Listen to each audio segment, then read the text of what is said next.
Today on AGetc, we start with the benefits cover crops might have on your farming operation. Next, we meet the Fire family and see how the beef checkoff helps them educate consumers about their cattle ranch. Then we get to see how the new innovation of the Summit Barn is helping feed cattle out of the elements of Mother Nature. Next, Secretary Sonny Perdue and Governor Jeff Collier give us an update from Washington.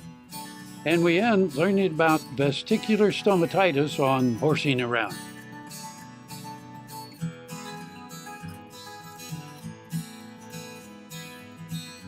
Closed captioning brought to you by Ag Promo Source. Together we grow. Learn more at agpromosource.com. This segment brought to you by Kansas Regenerative Medicine.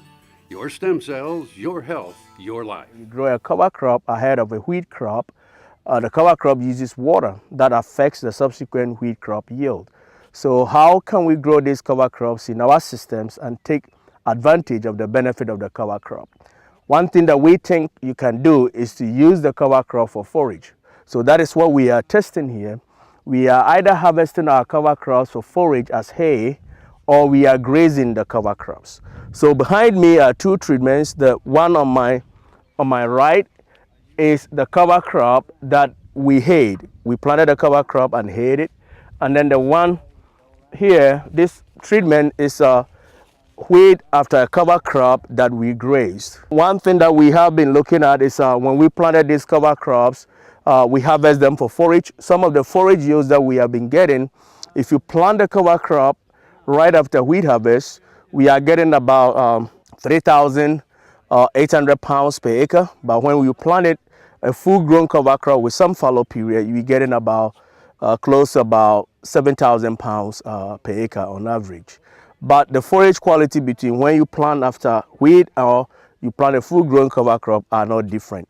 One other thing that we are looking at is when you grow this cover crop ahead of wheat, what is the impact on soil water content and the subsequent wheat crop yields? And we are also measuring soil health. So in terms of soil water, in 2016 when we planted the cover crop, we have significantly less soil water compared to the fallow, and that affected our wheat yields in 2017. The wheat yields in 2017, the fallow plot was about 52 bushels per acre, compared to about 30-35 bushels per acre for where we had the cover crop. And then we also look at the cover crop management impact on subsequent sorghum crop, and we are not seeing any differences in terms of sorghum yields. When we graze the cover crop versus where we hayed or we left it as cover, the difference in wheat yields, there was not much different. They were similar yields, where either we grazed it, we hayed, or we left it as cover. So we are not seeing any impact in terms of yield. And then one other thing that we also look at is the potential for compaction when you graze these cover crops.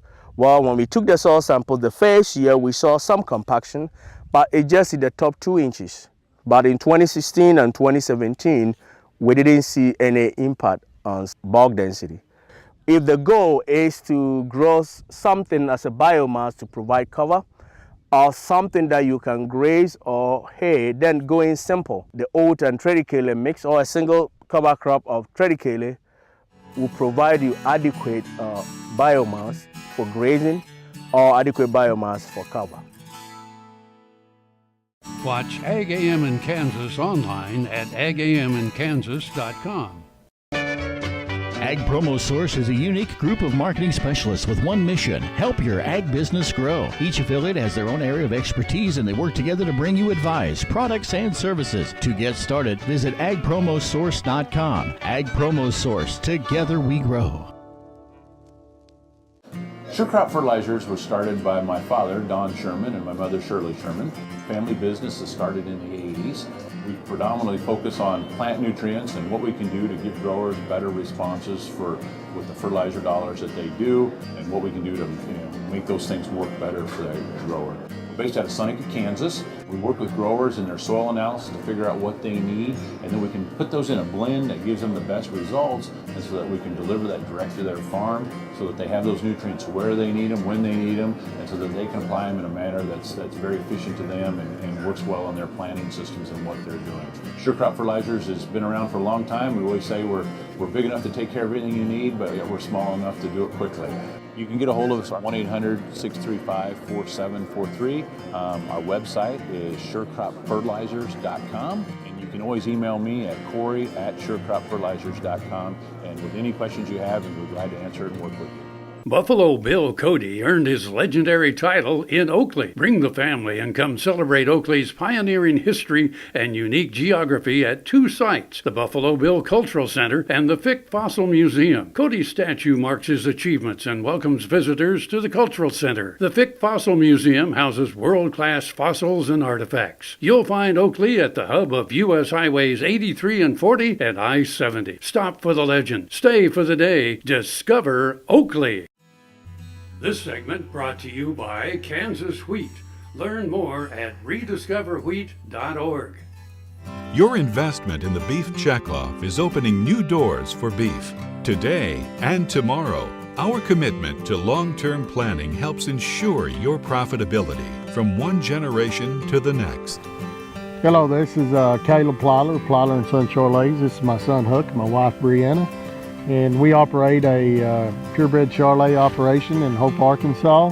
You know, in the business that we're in, the beef checkoff dollars are very important to us. A lot of that money is to educate people, just like kids that's in Huck's class, the importance of eating beef. You know, it's a high protein product that it's a very important part of our diet. Sometimes we get this bad rap as beef is not, you know, what we really need to be doing from a dietary standpoint, but you know, being able to get to the kids and let them know that, you know, beef, it is what needs to be for dinner. You know, one of the bigger things with our family is getting to go out and show off some of our cattle. Huck, he gets to show a lot of heifers. A lot of what we do trying to get him into showing is the fact that it's teaching him discipline, respect for the animals, and it's going to continue to give him lifelong skills throughout his life. But I think it's very important that, you know, the next generation understands how important the beef industry is. Just like Huck here, we plan on him one day operating this farm. And, you know, if we can do that, we're doing what we need to. Because, you know, this country is founded upon people that, you know, have family traditions and do a really good job of keeping those traditions going. Huck, one day, what kind of cows do you want to grow up to have, you think? Charolais. Charolais, all right. You know, if the beef checkoff dollars are going to really good causes and really promoting beef, then the consumers are going to want to buy more beef, and that leads for us making more money in the end, and it really helps the quality of people's cow herds because we're able to enhance our genetics even more.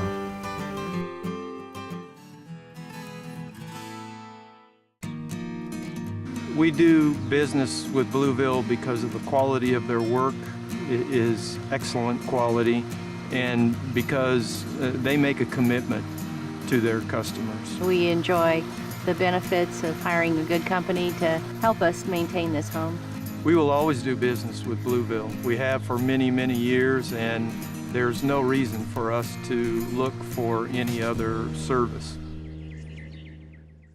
KFRM is one of the largest farm radio stations in the nation, dedicated to informing and entertaining rural listeners from northern Oklahoma to southwestern Nebraska.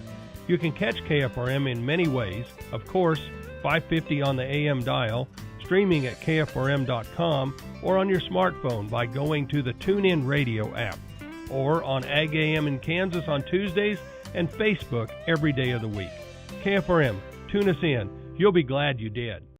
Next time you see a beautiful field of corn, reach out and thank the farmers who work tirelessly to raise corn for livestock feed, renewable fuels, and exports to feed a growing world population. The farmers on the Kansas Corn Commission work for Kansas Corn with grower-funded checkoff dollars that support foreign and domestic market development, research, promotion, and education to expand opportunities for Kansas farmers. To learn more, visit kscorn.com. This segment brought to you by Sure Crop, liquid crop nutrition delivered right to your farm. Feeding cattle indoors is becoming a very popular and prudent business decision, and here's why. Feeding cattle indoors is a way that producers can really be proactive in assuring the sustainability of animal agriculture in America. Feeding cattle indoors for the producers who we work with is both environmentally sustainable, good for the environment, financially sustainable, profitable for the consumer, and socially sustainable because we all care where our food comes from. You're looking at a monoslope beef barn, a Summit Livestock Facilities monoslope beef barn. It's approximately 267 feet long and about 67 feet wide, and it's designed and permitted for around 480 steers.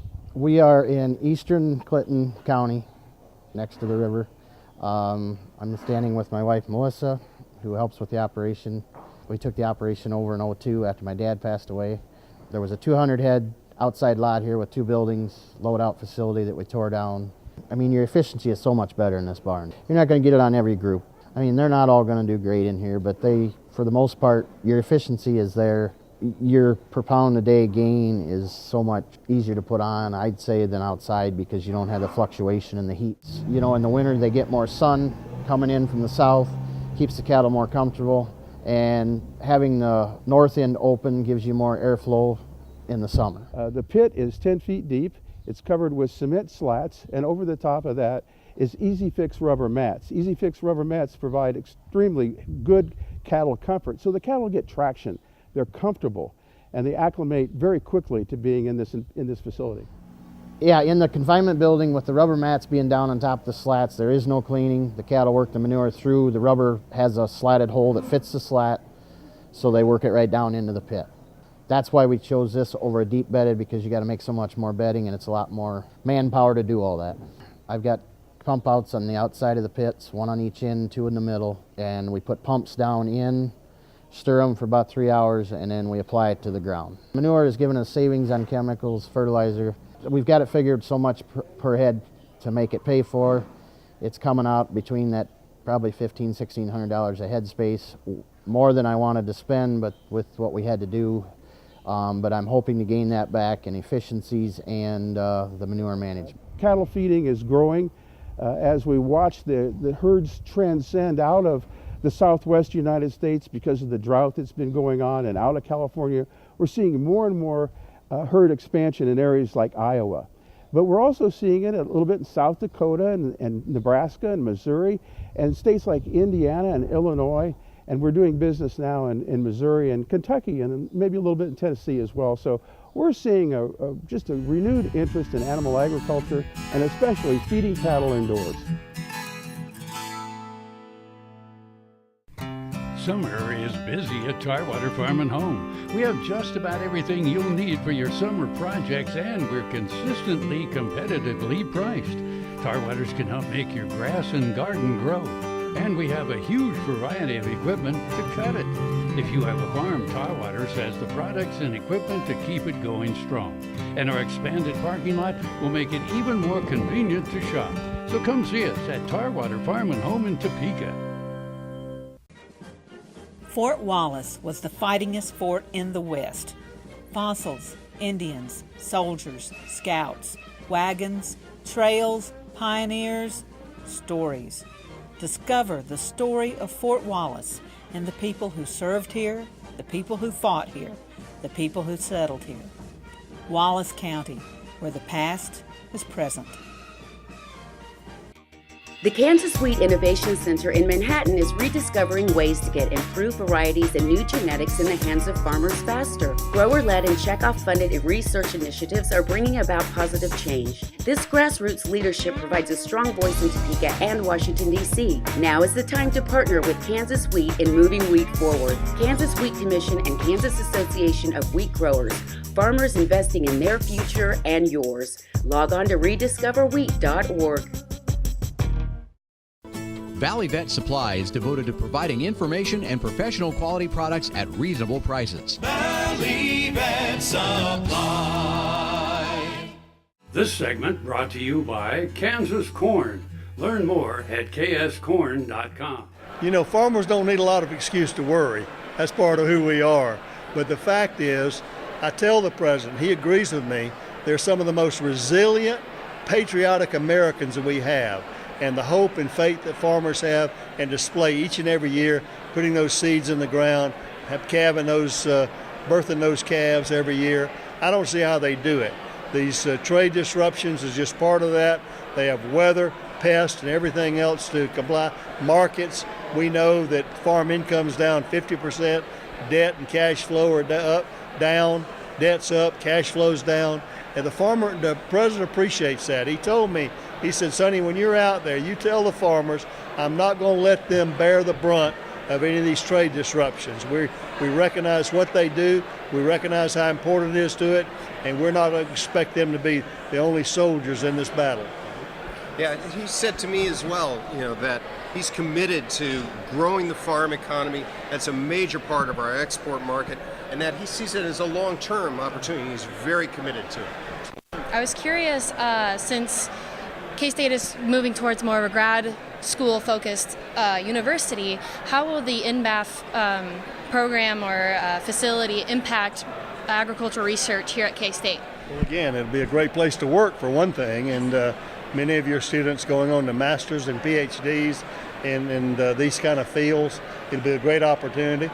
Also, it'll be a great workforce for the facility itself to have these young people who are serious scientists in training to come there and get good experience, feather their resume if they want to go on to private enterprise or some big salary at a big company there to do that. But it's a great experience. Most of our land grants, many of them are moving toward a robust grad school program, and that's good because that means that people are investing more in scientific research and discovery, and that's why the location of NBAF here right on the campus of K-State is so important. There to be more challenges with finding credit.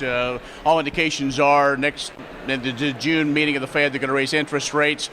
Farmers are concerned of not only lack of credit, but if there is, how to make those payments back. Well, that's true. And anytime you have a tightening profit margin, in fact, maybe no profit margin at all, then lenders have to lend on cash flow. They can't just lend on assets and by regulation. And that's important. You show a profit. And the stress and anxiety that farmers have today, whether it be cattle or livestock or row crops, is tremendous. And that's why USDA needs to have guaranteed programs out there. On the topic of the Farm Bill, groups like the Heritage Foundation and things like that, is there any fear that they're going to start gaining some traction and causing even more problems for getting crop insurance and the Farm Bill in general, getting things passed? We see these kind of voices every Farm Bill. I don't think they're gaining traction. Most of the members of Congress have agriculture in their district, and they know how important the predictability and certainty of a Farm Bill going forward. I mean, I'd love to tell the Heritage PAC that food security is national security, and our people, our customers, enjoy the great abundance. This Kansas visit you're going to take back to Trump? Yes, I'm going to take how important trade is, how important getting NAFTA done is. This is the main highway from Kansas right into Mexico, and it's really important for grain exports as well as other type of livestock and dairy exports here. But I'm going to take back and tell him he needs to come to Kansas. The new Better Horses Network is worldwide. Presented by Lucas Oil. Featuring worldwide radio and TV with iconic hosts like Al Dunning, Sharon Camarillo, Ernie Rodina, Lindy Birch, and Craig Cameron. With American Cowboy, Horse and Rider, Brushy Creek, Cavenders, and Ride TV. Worldwide radio and TV. The all-new Better Horses Network. Heinen Brothers, a fourth-generation Northeast Kansas farm family, knows how tough farming can be. Farmers helping farmers. Heinen Brothers Ag, selling and servicing crop protection products, fertilizer, anhydrous ammonia, cover crops, quality aerial and ground application. Call today to learn about our extended term financing program. 800-760-4964. HeinenBrothersAg.com. I had this horse. It was a good horse, except when the wind was blowing above 30 miles an hour. Wind was blowing about 35, 40, and I saddled him up, rode him out to the end of the lane, and I thought, well, he's doing pretty good. And about 6 jumps later, I was laying on the ground and thinking, boy, my shoulders sure hurt. I kept waiting, and it didn't get better, and so I went to orthopedic surgeon, and that showed that I had torn rotator cuff. He said, well, I have to do surgery. I thought, I farm and ranch by myself. This is not going to work out very well. I'd been sleeping in my recliner for about 2.5 years because it hurt too much to sleep in bed on my side. I'd heard about Kansas Regenerative Medicine Center on the radio. Gotten down there at 8 o'clock in the morning, and by 11:30 the procedure was all over. They just took some fat out of my side here and spun that down for about 45 minutes and then injected it in my shoulders, and I was on my way. It's something you don't hear about, but I thought it was worth a try, and I'm really pleased. It's really worked out well for me. Hi, I'm Kim Mandring with Hardy Insurance. I'm here to help you with all of your farm and ranch needs. When it comes to protecting your operation and your family, you need a name you can trust at a price you can afford. Call me today or visit hardyaviationins.com. This segment brought to you by Kansas Soybean Commission. Progress powered by Kansas farmers. Hello and welcome to Horse and Around. I'm Dr. Chris Blevins at Kansas State University Veterinary Health Center. Today joined by Dr. Lori Beard, and she is a clinical professor here in the equine section and internal medicine specialist in the equine department. And today I think what we're going to talk about is something that is of a concern for horse owners, especially when they travel, and that's vesicular stomatitis. And Dr. Beard, what is vesicular stomatitis as far as what owners may need to know about that disease? So vesicular stomatitis is a virus. It is contagious to not only horses, but other large animals as well. And it results in ulceration of the mouth, gums, and does result in some coronary band lesions as well.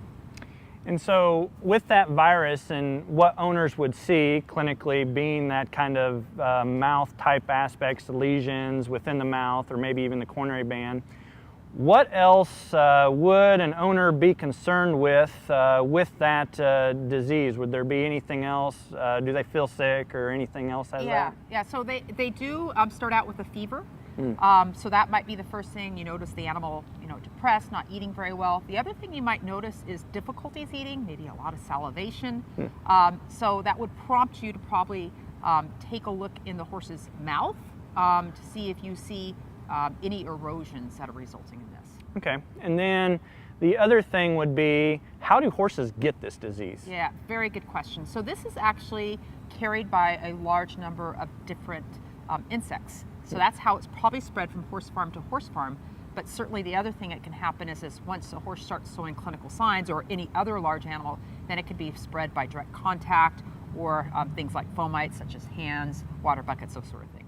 And I think that something that has been a big concern is just traveling horses going to shows, and you said kind of horse to horse. What would, I guess, be of a concern, or how would owners know if there's an issue potentially with vesicular stomatitis in different regions?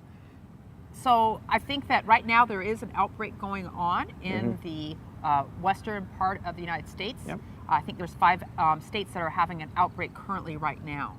And so like local veterinarians, when they're doing health papers, then would be able to know as they're traveling with those horses? Local veterinarians, I mean, when they're doing health certificates, I mean, you're going to take, that's part of your physical exam, is looking in the horse's mouth. Do you see any evidence of that? And then, provided the horse is healthy, we can write the health papers for that. The other thing would be, say they were at a show, now they're worried about, there was a horse that had vesicular stomatitis, they've come back home. What's kind of the incubation period, or like if they were exposed, when would they maybe show clinical signs or have the disease? It's roughly a week. Okay, all right. And so that would be something where owners could definitely be cognizant of, keeping track of, talking to their veterinarian, I guess, if they have any concerns with the disease. The big thing, if they see any evidence that they've got something like this, is call your veterinarian. It's a reportable disease. So your veterinarian would look at the horse and then contact the appropriate authorities if he thought, or he or she thought, that that was a possibility. Okay, well that's great information. I think if you ever have any questions about vesicular stomatitis or any other horse type of diseases, Dr. Lori Beard is here at Kansas State University Veterinary Health Center to help answer some of those questions, or ask your own veterinarian about different things that you might have issues with of your horse.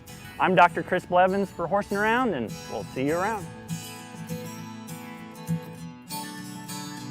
Closed captioning brought to you by Ag Promo Source. Together we grow. Learn more at agpromosource.com.